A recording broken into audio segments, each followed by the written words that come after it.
Добрый день. Сегодня мы поговорим о наиболее частой жалобе, с которой обращаются пациенты к докторам, коллегам моим. Я нейрохирург Акапджанов Георгий Ливанович. Многие годы занимаюсь этой проблемой. Таким образом, на сегодняшний день мы видим, что болями в спине занимается довольно много коллег из разных отраслей, остеопатов, мануальных терапевтов, народная медицина, боли разные устраняются разными способами, в том числе и в той или иной степени агрессивными. Доктор любой, в принципе, может сделать, например, блокаду, ввести анестетик для того, чтобы облегчить страдания пациента. Но в какой-то момент пациенты обращаются к нейрохирургу. Наиболее часто действительно жалобы это или боли в спине, которые в дальнейшем продолжаются в виде боли в конечностях, в руках или в ногах. Наибольшее количество пациентов, конечно, жалобы на боли в пояснице, в пояснично-крестцовом отделе и с болями, которые потом сразу или постепенно переходят на ту или на левую или правую конечность, сопровождаются покалываниями, парестезиями, как мы говорим, онемениями, как пациенты говорят, слабостью в конечностях, выпадают иной раз те или иные функции. Пациент практически становится инвалидизирован. Некоторые пациенты с трудом встают с постели. И вот если в этой ситуации нам не удается коллегам моим помочь какими-то более щадящими, что ли, более консервативными методами, пациенты начинают искать специалистов, которые могут выполнить операцию. И на сегодняшний день сложилась такая традиция, что параллельно существует несколько взглядов на хирургию спины, и мы сегодня не будем обсуждать разные виды операций. Мы два слова можем сказать о той традиции, которой придерживаюсь я.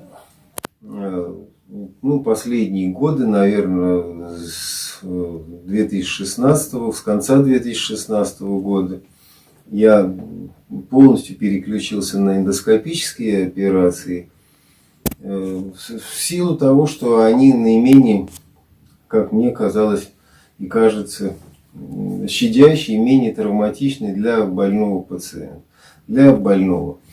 И, по сути, большую проблему мы можем попытаться выполнить наиболее щадящим способом. Собственно говоря, суть операции достаточно проста. Мы к больному месту подходим под навигацией, устанавливаем в зоне конфликта корешка и грыжи эндоскоп, который позволяет нам выполнять достаточно большой объем манипуляций вокруг корешка с целью его освобождения. Операция может длиться от 40 минут и до 2,5 часов. Среднее время операции где-то чуть меньше 2 часов с учетом укладывания пациента, с учетом подготовительного периода и выхода из медикаментозного сна.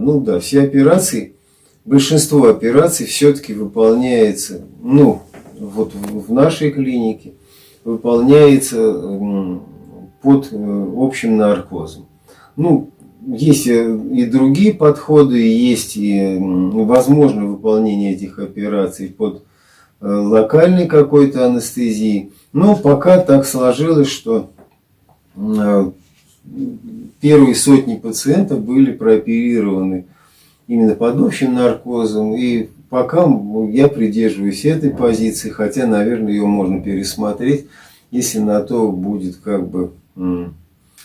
прямо вот такое вот отчетливое или пожелание пациента, или какие-то, если есть у нас противопоказания. В этой ситуации мы можем, конечно же, выполнить операцию под местной анестезией, но я бы пока это тоже не стал бы обсуждать. Если вот упростить проблему, то типичный пациент, это, как правило, это все-таки относительно молодые люди, от 25 до 55 лет, которые после каких-то определенных провокаций получили боль в поясничном отделе позвоночника, которая спустя какое-то время перешла в конечность. И вроде бы на этом этапе боль должна была уйти и затихнуть, но вот к операции приходят те пациенты, которые стойко мучаются этими болями, онемениями, покалываниями, жжениями, печенье. Тяжело пациенту встать, сесть, лечь, вынужден спать в определенном иногда положении, иногда с приведенными конечностями к животу. В общем, люди вынуждены искать какие-то более удобные положения. Ну, когда это длится больше недели, 10 дней, больше 2 недель, пациенту можно предложить выполнить все-таки МРТ пояснично-крестцового отдела, ну или шейного, в зависимости от того, где доктор подозревает проблему, где доктор подозревает конфликт. После этого, безусловно, пациента нужно посмотреть, желательно еще и перед исследованием, для того, чтобы все-таки определиться точно с тем местом, которое нужно исследовать. И если мы видим очевидный конфликт между корешком и, ну скажем, грыжей, мы сейчас будем говорить только о грыже, то в этой ситуации можно подумать о том, чтобы подойти к больному месту наиболее щадящим способом, по наименее травматичной, наиболее щадящей траектории и просто уменьшить, вот если мы посмотрим вот на эту зону, я не знаю, удастся посмотреть крупным планом, то мы можем увидеть, ну это понятно, что это муляж, но тем не менее мы видим желтый корешок, и мы видим вот это вот выбухание, которое здесь красным обозначено. Если мы объем этого выбухания каким-то образом уменьшим, ну допустим, зайдя вот под этой траекторией, и мы уменьшим конфликт корешка и вот этого выбухания, которое, ну, понятно, что это грыжа межпозвонкового диска, то мы получим эффект, который позволит пациенту буквально в первые же часы после операции начать активизацию, встать, ходить, за собой ухаживать. И таких пациентов на сегодняшний день уже сотни, которые прооперированы вот по такой методике.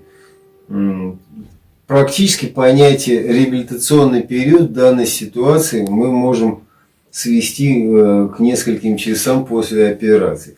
Понятное дело, что если наш пациент пришел с довольно серьезными неврологическими проблемами, выпадениями функций двигательных и чувствительных, то, наверное, ему понадобится какое-то время. Ну, все зависит от тяжести состояния больного. Если суммировать то, о чем мы вот сегодня и сейчас говорим, то, по сути, мы говорим о том, что есть достаточно щадящая, интересная методика, которая набирает, ну, я не хотел говорить обороты, но, во всяком случае, количество оперированных пациентов становится значительно больше. С 1996 года первые операции были выполнены в разных странах. В Японии, в Германии, в Соединенных Штатах. Но это были единичные операции, они измерялись суммарно. Суммарно во всех клиниках было выполнено не более 100 операций в год, а по сути каждый нейрохирург имел опыт в виде нескольких операций. Но с годами количество пациентов увеличивалось. Сложности, безусловно, в хирургических подходах здесь есть. Это новая технология. Есть такое понятие, все-таки кривая обучаемости. Она здесь тоже присутствует, как и во всех видах любой хирургии, любых видов операций. Понятно, что здесь хирург, который начинает такой вид хирургии, ему понадобится какое-то время для того, чтобы освоиться и с оборудованием, и с видами подходов. Ну и, собственно говоря, по сути, нарабатывать нужно свой личный персональный опыт. Ну, а проблема достаточно широкая, если будет на то спрос, и если будут какие-то вопросы, мы можем их обсуждать практически бесконечно и довольно долго. Все зависит от того, насколько эта проблема интересна. Ну, наверное, пока все.